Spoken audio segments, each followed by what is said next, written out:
Gail Doran here again with Bliss Planet, and today we are interviewing Dave Kosak, who is the lead quest designer for Mists of Pandaria. Thanks for taking the time with us today and no problem. Showing us all the Thanks for coming out to check all this out.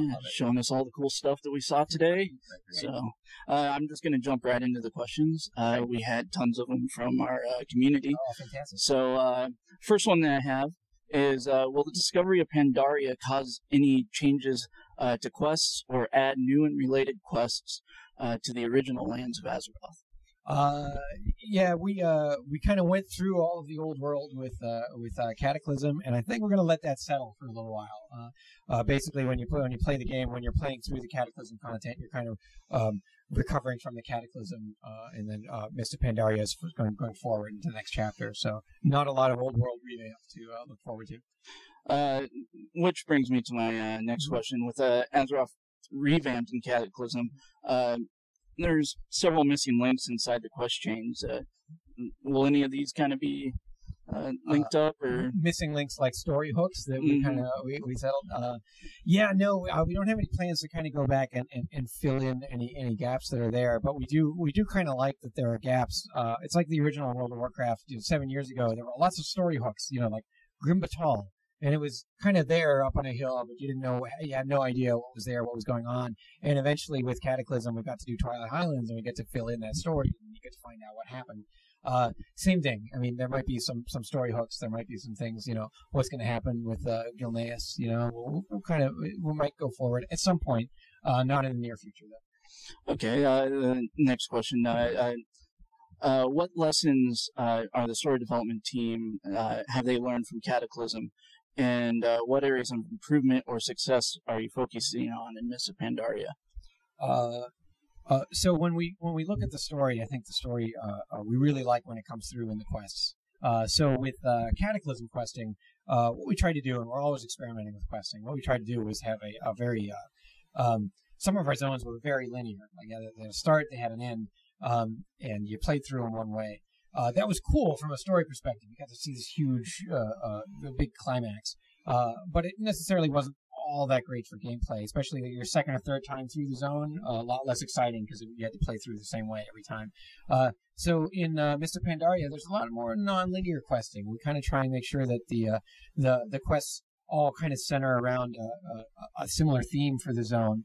But you can kind of do them in any order. And each little cluster of quests has that kind of cool storytelling that we like from Cataclysm. They really build up. There's a big climax. You see a bunch of things happen and kind of impact the world. But you kind of do those quests in your preferred order. It gets that open world feeling back that we really liked. And the other, I guess, from a larger perspective, a larger story perspective that you were asking about, we really love the idea of building up characters and kind of continuing them and developing them through expansion after expansion. I think Garrosh's story arc is really compelling. I mean, we first met him in Outland, and then he kind of stepped up and became a war leader in Northrend.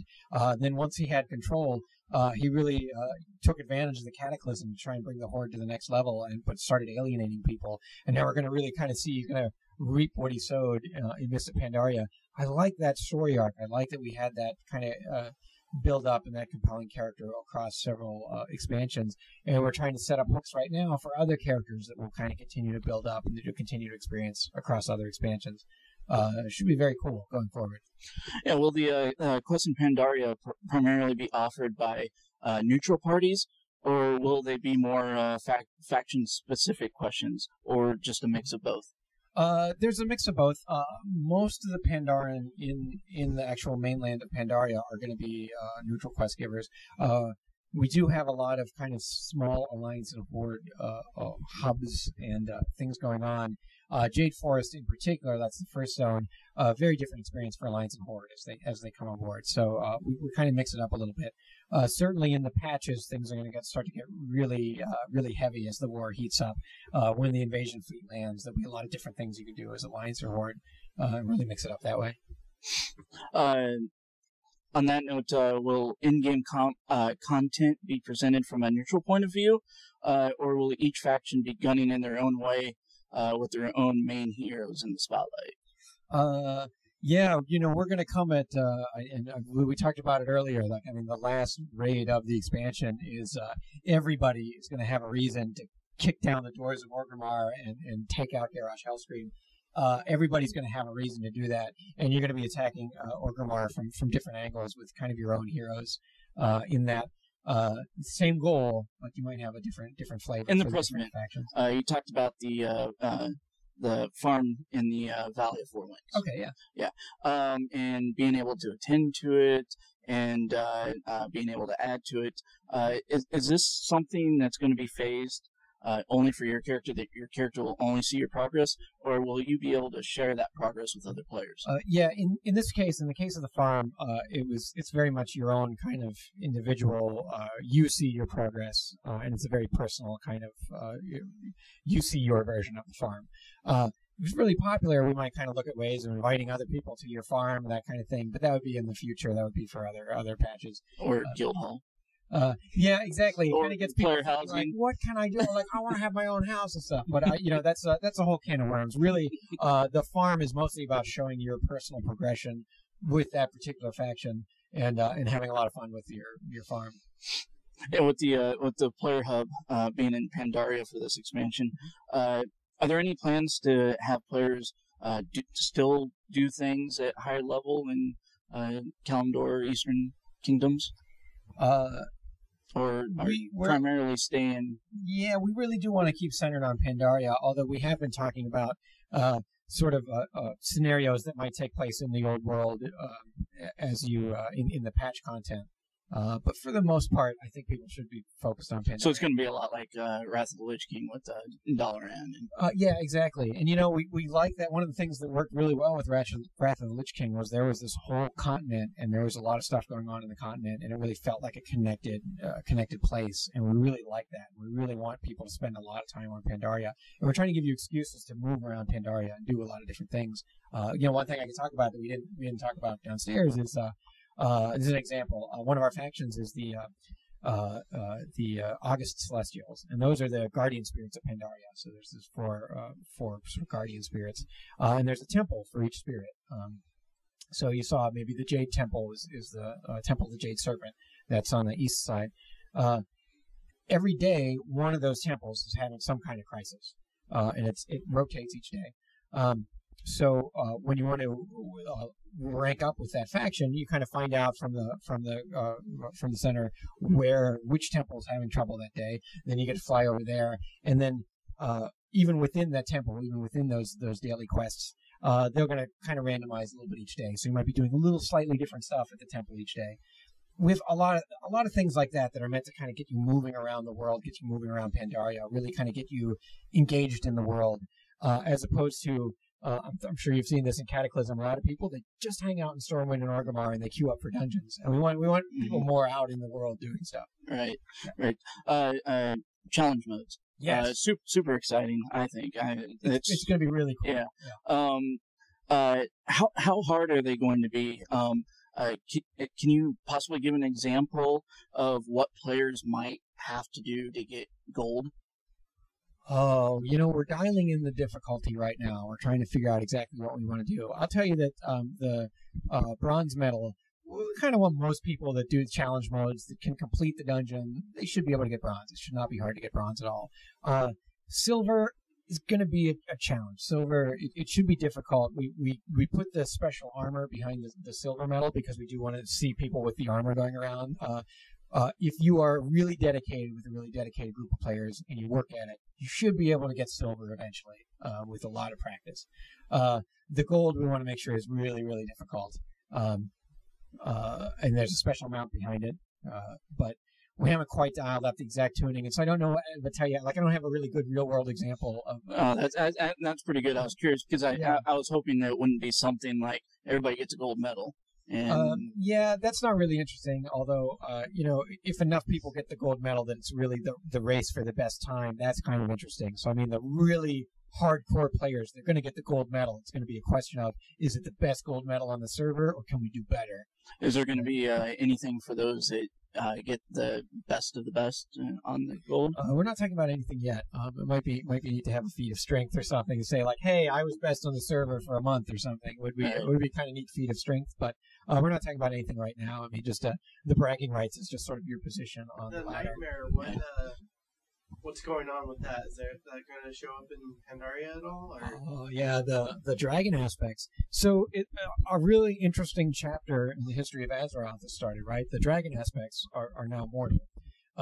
Someone still has to police the time ways. Someone still has to guard the Emerald Dream. Someone still has to guard magic of Azeroth.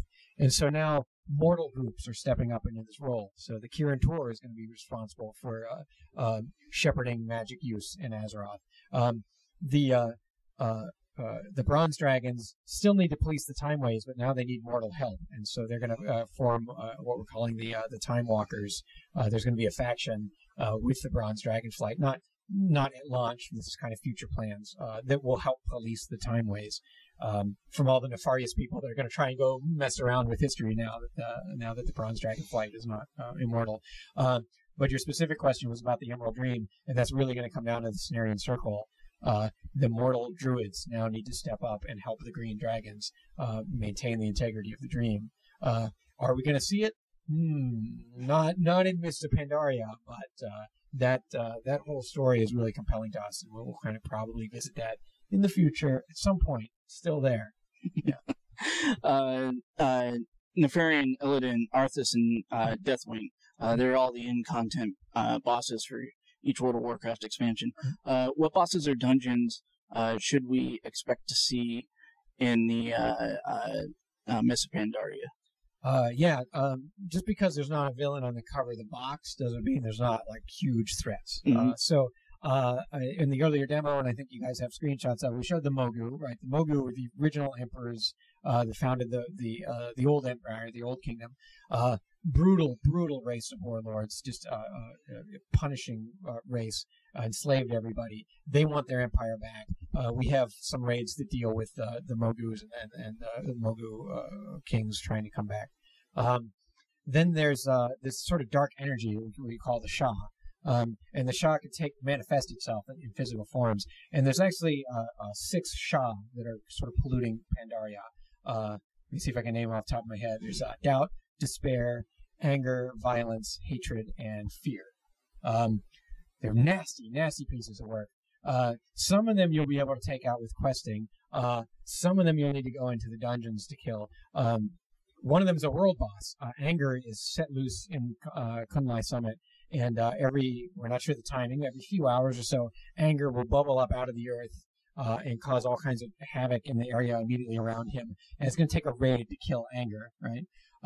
Fear causes all kinds of trouble down in the southwest part of Pandaria, what we call the Dread Wastes. The Shah of Fear has caused all kinds of problems there, and you're going to have to get a raid together to take out the Shah of Fear. But what Fear has done, the Pandaren Wall was meant to keep out the Mantid. That's kind of their ancient nemesis, this whole race of insect that every generation they swarm the wall in mass. And it's going to take, the Mantid Queen now has been possessed and overwhelmed by the Shah of Fear. It's causing her to hatch all the eggs early. It's causing her to invade Pandaria early. And you're going to have to go across the wall to that part where Pandarans fear to tread. You're going to have to fight against the Mantid horde. You're going to have to go in and actually kill the Mantid Queen and take care of the fear that possesses her. So those are some of the raid bosses that you'll have. It's just in the act of just kind of helping Pandaria with their... And actually the last question I have, and I asked something similar to Ray Kovo earlier, but I wanted this to be a little more specific to the quests. What have you guys learned from the past expansions and the quests? I mean, obviously, Burning Crusade quests were a lot different than Wrath of the Lich King. Wrath of the Lich King. And then Cataclysm, I mean, there's all new technology you guys are using. What can we expect to see in Mists of Pandaria that is going to distinguish itself as this is something that came from this expansion? Right. Well, there's a couple things to talk about. I did talk about how the quests are going to be a little less linear, so you kind of get that overall feel of exploring the zone. The other thing is how we use phasing. We've been experimenting with it every expansion. So we started doing it in Wrath of the Lich King. We got pretty good with it in Cataclysm. We did a lot of really cool stuff, but I think there's a lot of phasing in Cataclysm, and one of the points of feedback that we get that I think is really valid is it splits up the players. Like you're trying to adventure with your friends, and you're constantly getting separated from your friends. And it can get confusing when that happens. Exactly. So I still think phasing is very powerful, and I tell my team it's kind of like the story sledgehammer, right? But we want to be really cautious with how we use it, and we want to do it in where it really counts. So we have story moments that are very important that like really matter. And that's where we'll have phasing, like there's the large statue that I showed you in Jade Forest. The Alliance and Horde, their battle is really going to come together there. That statue is going to be destroyed, and there's going to be ramifications across the entire continent from that event. That's a big moment. That kind of thing. There we'll have phasing. We'll have a phase there where you can see the consequences of that. But for your questing around the zone in general, we're all trying our best to keep players together. It's very important to us. So we have a lot of other storytelling tricks that we do. There's a lot of kind of cosmetic stuff so that if you've done the quest but I haven't, you'll see some stuff that I can't see. You'll see some differences in the world, but we'll still be in the same area together. We'll still be in the same phase. So that's kind of our refinement of our philosophy. But as for new stuff, I'm really happy with scenarios. Scenarios are going to let us do a lot of stuff. Scenarios... I loved group questing. Group questing is a lot of fun, but group questing as we implemented it in the old world was a brick wall for a lot of people. I mean, you get to a group quest, you might spend some time in the chat channel, you might try and find some players, but really hard. A lot of times you just skip that quest and you didn't do it. Yeah. And that's a shame. And so our first solution was we stopped doing group quests in the outdoor world. That's not fun. We lost that whole part of gameplay that we loved. Scenarios lets us bring it back. A scenario removes the overhead of getting a group together. You don't have to have a tank. You don't have to have a healer. You don't really need to worry about group composition. You say, I'm ready to do a scenario. Click the button. We're focusing on 3-player scenarios for Mists of Pandaria, but the technology might let us do more in the future. But it's just any 3 players in your region. As soon as we got 3 players, boom, you're in the scenario. So it should be a very fast queue, should get you in with a group, and then it lets us do all that kind of cool group gameplay mechanic that has been missing for the last couple expansions because we haven't done a lot of group content. Really excited about that. Let's just do some fun stuff, some really fun gameplay. It's going to be a lot of fun. Actually, I lied. I have one more quick question. Actually, this one, just a short one. What are you personally most excited about with Mists of Pandaria that you want players to, that you think players would really enjoy? Yeah, you know what? For me, it's about this whole just integrated world. It's a very reactive world. We're trying to hide lots of stuff in the world that kind of reacts to you as a player as you come by. It's all connected. It's one continent, whereas Cataclysm was a scattered series of incidents. And it's just a world that you can spend a lot of time in, that you can explore, that you can discover stuff. There's so much to do with your max level character. I mean, you hit the max level, and now there's all kinds of things between the pet battles and the scenarios and the factions and all the things you can do with your character once you hit max level, beyond the dungeons and raids that are already part of the game and are very cool. It's just more to do across the board, regardless of what kind of player you are. And that's what really excites me, is just getting everybody into this world together where there's so much to do and so much to do together. It's just going to be so much fun. It's just a really deep experience. Yeah, I know from everything that I've seen today. I mean, I'll be honest. Cataclysm, a couple months into it, maybe not even that. I just kind of didn't play as much. But now with the Scroll of Resurrection, I'm playing a lot more. But no, with the stuff that I saw today, really excited. It brings me back to Burning Crusade, which was one of my favorite expansions, even Wrath of the Lich King. And I think you guys have a ton of awesome stuff lined up for level 90s. Yeah, it is densely packed with content, kind of regardless of what type of player you are. It's great. It's going to be great. Yeah. So anyway, I just wanted to say that I appreciate you guys taking the time to talk to me. No problem. Thanks for coming out here. It was fantastic having everybody. Fantastic to finally get to show a lot of this stuff that we haven't. We only got a glimpse of it at BlizzCon. This is huge. We're showing you just about everything. So. All right. Well, thanks again. All right. Thank really you very much.